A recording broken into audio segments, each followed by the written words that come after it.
It's Teresa from Dodge Nature Center, and it's time for another Nature to Go. We're getting to that time of the year, late summer, early fall, when you head outside and, achoo! Yeah, allergies are hitting you. And you think the culprit? Yeah, it's those yellow flowers out on the prairie. It's goldenrod. But you're picking on the wrong plant. Goldenrod is not what is causing your allergies. The culprit is much sneakier. All right, the yellow plants are goldenrod, and this plant is pollinated by insects. Things like bees and wasps and hornets and butterflies. They depend on the pollen for food. And the pollen grains are fairly heavy, so they don't move off the plant easily.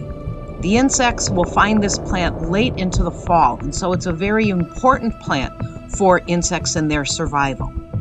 Because it's so visible and it's blooming when people are having allergy issues, people tend to think goldenrod is what's responsible for their allergies. But the plant that's responsible is actually this one, ragweed. Ragweed plants aren't as tall as goldenrod, and the flowers, well, it's really even hard to tell they're flowers. That's those green things. They never really get into big blossoms at all.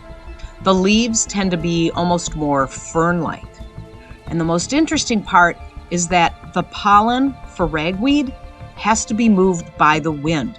These plants don't produce nectar, so the insects don't want to come to them. And the only way to get new plants to happen is to have the pollen being blown from plant to plant.